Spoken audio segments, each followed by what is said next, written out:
Fairy house night lights! Yes! You and me, babe. You and me, babe. There's just nothing else like you. We're ready to go. The idea for this has come from several different places. Number one, nobody actually needs a fairy house. Everybody loves fairy houses, but nobody actually needs one. I like to make functional work. So in my efforts to make these functional, the first thing that I did was start making platforms for the fairy houses that had little cups on them so that fairies and children could communicate using notes. I was thinking this would be a great way for fairies to tell their children they were proud, or to encourage their children if they knew something was coming up that was hard. It would also serve as a way for the children to reach out to the fairy for guidance or help in understanding something. My vision was a Post-it rolled into a cylinder and put into the cup. A little inbox for fairy notes, if you will. I received feedback from one person in particular who has said not only had they used the inbox for fairy notes, but they also used it as a tooth fairy inbox. Well, I definitely thought that was brilliant. So the functionality of the fairy houses was growing. Still, nobody actually needs a fairy house. But a night light. Now that was an idea. It would serve a purpose. I was already providing electric tea lights for the inside of the fairy house to make a little magic. But a night light really wanted to have a switch.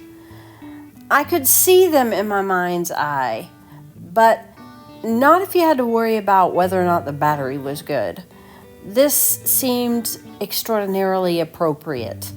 I mean, nobody wants to turn on the overhead light in the middle of the night if they don't have to. And although I love the look the tea lights inside the house made, they are fussy to turn on and they run it on batteries.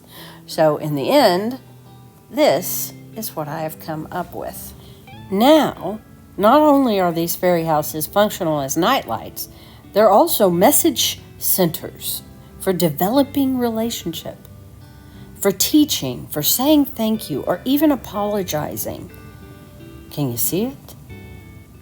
I would love to hear more ideas in the comments. What do you think?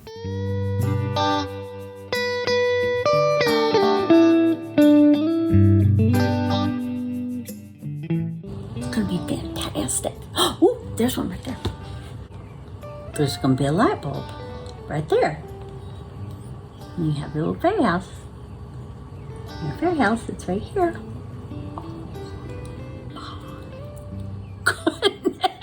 That's so cute. Isn't that adorable? And the light will shine out through the windows. And then you put your tooth in here. Or Valentine's Day candy, or Halloween candy, or Christmas candy, or whatever. And then notes, you can roll up a whole piece of paper and stick it through there instead of having to, or just a post-it note, either way. Super cute.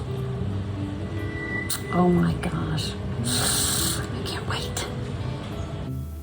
So, do you ever feel like you've missed an opportunity to tell your kid something?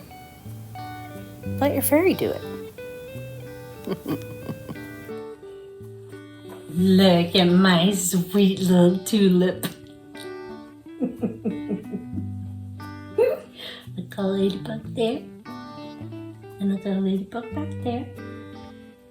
And this is the place for the paper. So this is where you write your notes on this one. You gotta have a tulip. Daddy's favorite flower is a tulip. So now I just gotta put a hole in it for the cord. Gotta make sure this hole is the right size too. So pretty. So pretty. And the bee. It's a bee looking into the flower. Is there anything to eat in there? It's a bee. Imagine if the first thing your love saw when they woke up in the morning or got home from work or school was a note from their fairy. There's a bee right there. And there's a bee right there. And it kind of looks like a beehive. Or maybe this sits in the guest bathroom and you forgot to tell your guests where the towels are before you went to work this morning. Let your fairy do it. It's a tulip. Look at that. Ah, isn't that gorgeous?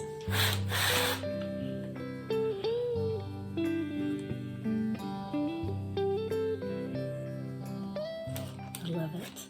The other one I did today, very simple. And all it needs is ladybugs, bumblebees, and I think it definitely wants a bee. Where do you want to hang out, little guy? See, it could be over here on this little happy swirly-doo.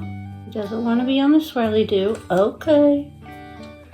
You don't have to argue about it. Oh, look at you, sweet thing. Yeah. You're gonna go visit your fairy friend. Thank you. Thank you. Alrighty. Now, currently, these are just waiting in our shop online at Temily.com for their forever homes.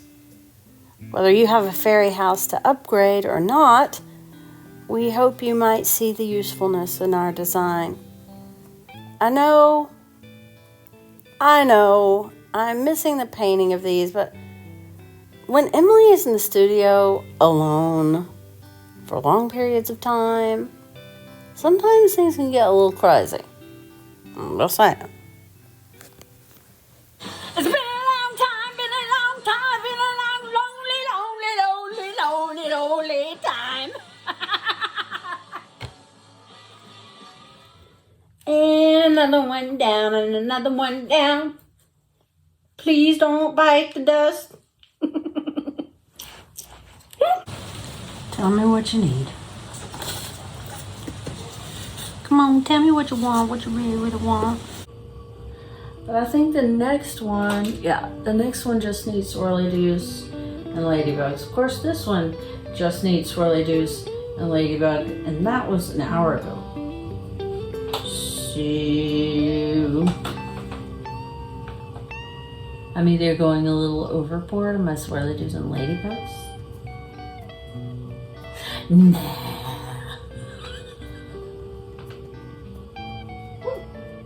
Never! You can never have too many swirly-doos and ladybugs. Maybe it wants a butterfly. Oh, Emily, you do not have time to put together a butterfly right now. Butterflies take way too long to paint. Everything takes way too long to paint in my studio. Unless Superman does it. I'm working on that. I'm working on it. So tell me what you think before you go. I think it's brilliant. But then again, I'm probably a little biased. Thanks for coming, everybody. Have a great week.